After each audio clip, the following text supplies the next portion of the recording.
नमस्कार मित्रों और स्वागत है आपका हमारे YouTube चैनल परिवर्तन एकेडमी में। मित्रों, इस वीडियो में हम जीव विज्ञान के टॉपिक पर चर्चा करेंगे और जीव विज्ञान के टॉपिक में अगर हम पिछली वीडियो की बात करें तो हम लोग शुरुआत कर रहे हैं जैव प्रक्रम से। और जैव प्रक्रम क्या होता है, कितने प्रकार का जैव प्रक्रम होता है, ये सब सारी चीज़ों का आपने देखा। और जैव प्रक्रम में कितने प्रकार की जैव प्रक्रियाएं शामिल होती हैं, उनमें हमने पहली प्रक्रिया शुरू की थी पोषण। तो पोषण कितने प्रकार का होता है ये आपने जान लिया है। और अब हम जान लेते हैं कि जंतुओं में पोषण के पद कितने होते हैं। जंतुओं में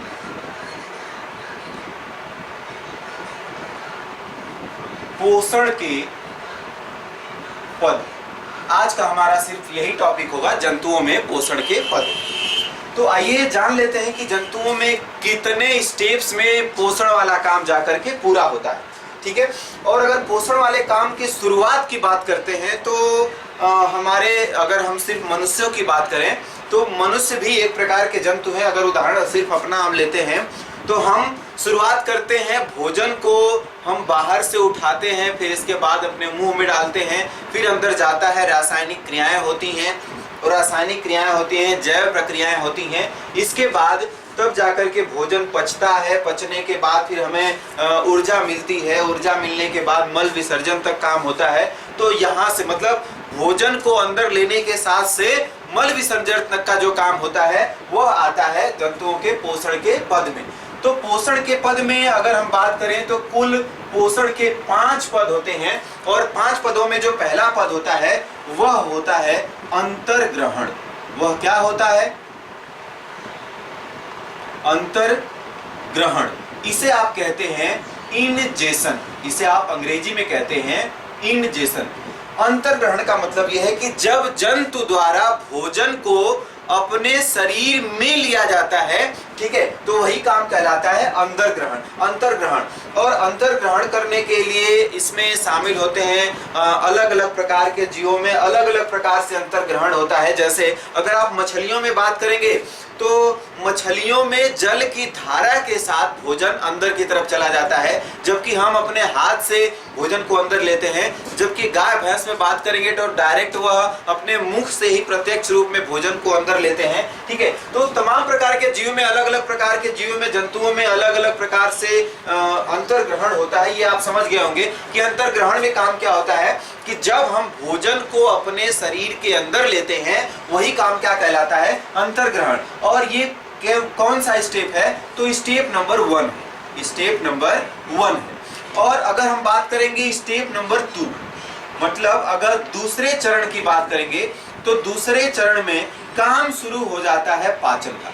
ठीक है, जिसे आप अंग्रेजी में डाइजेशन कहते हैं। अंग्रेजी में क्या कहते हैं? पाचन को डाइजेशन। अब ध्यान दीजिएगा, जैसे ही आप भोजन को अंदर लेते हैं तो आप उसको चबाना शुरू कर देते हैं। चबाने के बाद जब वह एक लेई के समान चला जाता है तो आप उसे निगल लेते हैं, पेट में भोजन चला जाता है। पेट में जाने के बाद कुछ मात्रा में पाचन वहां भी होता है, पेट में भी पाचन होता है और उसके बाद छोटी आंत में भी पाचन होता है और बहुत कम मात्रा में, मतलब जो बचा खुचा भोजन का हिस्सा रह जाता है वह बड़ी आंत में भी जाकर के कुछ हिस्सा बचता है।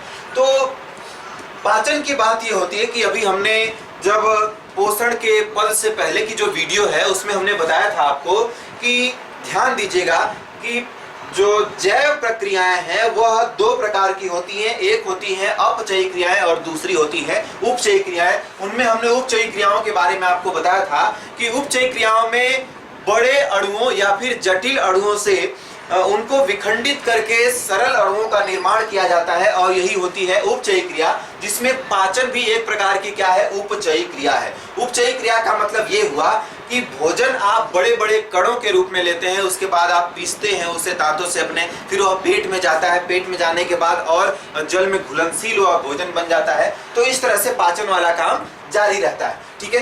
तो अगर पाचन की शुरुआत की बात करें तो पाचन की शुरुआत हो जाती है हमारे शरीर में मुख गुहा से ही। और पाचन समाप्त कहाँ होता है? तो यह बड़ी आंत में जाकर के यह पाचन पूरी तरह से समाप्त हो जाता है, बड़ी आंत में। ठीक है।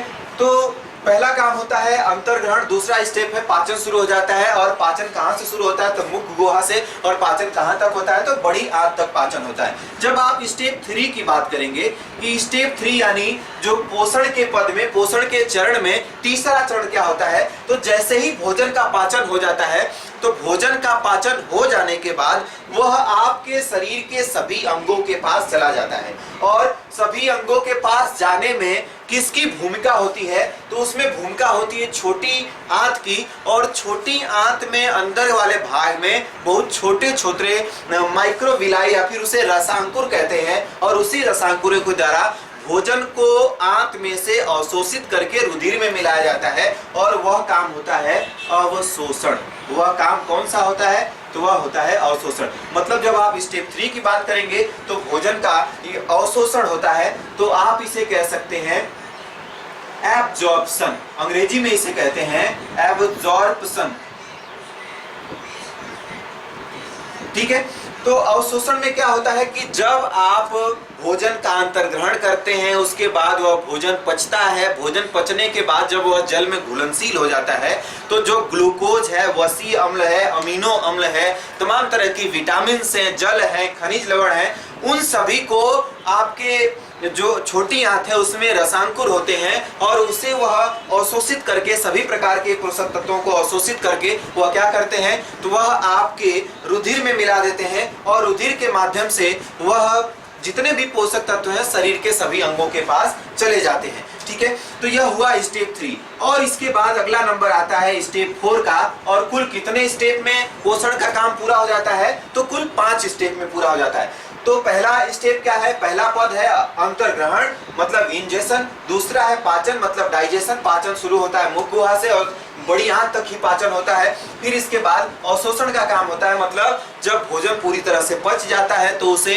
आंत के रसांकुर अवशोषित करके रुधिर में मिला देते हैं। और रुधिर पूरे अंगों तक क्या करता रहता है? परिसंचरित होते रहता है। इसलिए भोजन का जो भी पोषक तत्व होता है वह सभी अंगों के पास पहुंच जाता है। और बारी आती है स्टेप 4 की। और स्टेप 4 की बात आती है तो हम इसे कहते हैं स्वांगीकरण। इसे क्या कहा जाता है? तो स्वांगीकरण कहा जाता है। और स्वांगीकरण में काम होता है एसिमिलेशन। इसे अंग्रेजी में कहते हैं एसिमिलेशन। और एसिमिलेशन, स्वांगीकरण का मतलब ये होता है कि अगर आप कोशिका चैप्टर बढ़िया से पढ़े होंगे, अच्छे प्रकार से पढ़े होंगे, तो उसमें एक जीव द्रव्य शब्द का नाम आता है। मतलब कोई भी एक कोशिका होती है तो उसमें उसका एक जीव द्रव्य होता है। और जीव द्रव्य में आपको बात बता दूं मैं कि जीव द्रव्य में उसका कोशिका झिल्ली, इसके बाद कोशिका द्रव्य और केंद्रक आता है। ये 3 चीजें आती हैं जीव द्रव्य में। तो ध्यान दीजिएगा, जब अवशोषण वाला काम पूरा हो जाता है, रुधिर के माध्यम से वह पोषक तत्व तो सभी अंगों के पास चला जाता है। तो ध्यान दीजिएगा, किसी भी अंग का निर्माण अगर हुआ है तो वह हुआ है कोशिकाओं से। किसी भी अंग का निर्माण किससे हुआ है? कोशिकाओं से। तो अब अगर पोषक तत्व को जब अंग की कोशिका के जीव द्रव्य में जब मिलाया जाएगा तो वही काम कहलाता है स्वांगीकरण। अगला काम क्या है? स्वांगीकरण। मतलब पहला आपने अंतर्ग्रहण किया, इसके बाद पाचन शुरू हुआ, पाचन के बाद अवशोषण वाला काम हुआ, अवशोषण के बाद जब पोषक तत्व सभी अंगों के पास चले जाते हैं, तो अंगों के पास जाने के बाद अंगों में जितनी कोशिकाएं होती हैं उनके जीव द्रव्य में जब पोषक तत्वों को मिलाया जाता है तो वह काम क्या कहलाता है? वह काम कहलाता है स्वांगीकरण। इसके बाद अब नंबर आता है 5वें स्टेप का। और स्टेप नंबर 5 या फिर चरण नंबर 5 क्या है? तो चरण नंबर 5 होता है मल विसर्जन। चरण नंबर 5 क्या है? मल विसर्जन। और चरण नंबर 5 में मल विसर्जन, इसे आप अंग्रेजी में इजेशन कहते हैं। इसे क्या कहते हैं अंग्रेजी में? इजेशन कहते हैं। और ध्यान दीजिएगा, मल विसर्जन का मतलब यह है कि भोजन का कुछ ऐसा भी हिस्सा होता है जो जंतु के शरीर में पच नहीं सकता। मतलब उसका पाचन तंत्र इतना योग्य नहीं है, इतना कैपेबल नहीं है कि जो भी भाग भोजन का कुछ हिस्सा बच गया है उसको पचा सके। तो ऐसे हिस्से को मल कहा जाता है। मतलब ऐसा भोजन का हिस्सा जो हमारे पाचन तंत्र के द्वारा पचाया नहीं जा सकता उसे आप मल कहते हैं, और उसका परित्याग करना जरूरी होता है, क्योंकि आपके शरीर में जितने भी अपशिष्ट पदार्थ रहेंगे, जितना भी वेस्ट मटेरियल होता है, उनको आपको शरीर से बाहर निकालना पड़ता है, क्योंकि वह आपके शरीर को नुकसान पहुंचाते हैं। इसलिए पोषण का जो लास्ट काम होता है, मतलब अंतर्ग्रहण, पाचन, अवशोषण, स्वांगीकरण के बाद, इन चारों प्रक्रियाओं के बाद अब जो बचा खुचा भोजन का हिस्सा रहता है जो हमारे शरीर में पच नहीं सकता, अब उसे बाहर कर दिया जाता है, और वही काम क्या कहलाता है? मल विसर्जन। तो आपने यह जान लिया कि अंतर्ग्रहण, पाचन, अवशोषण, स्वांगीकरण और मल विसर्जन, ये पांचों पद किसके हैं? तो जंतुओं में पोषण के पद हैं। इतने स्टेप में जंतुओं में पोषण वाला काम पूरा होता है। और मित्रों मैं बता दूं कि अगले वीडियो में हम प्रयास करेंगे कि पाचन का पूरा हिस्सा, मतलब मुख गुहा से लेकर के बड़ी आंत तक, जिस हिस्से में, मतलब उसे आहार नाल कहते हैं, हमारे आहार नाल में किस हिस्से में किस प्रकार के पोषक तत्व का पाचन होता है, ये हम लोग समझेंगे अगली वीडियो में। तो इस वीडियो में सिर्फ इतना ही मित्रों, धन्यवाद।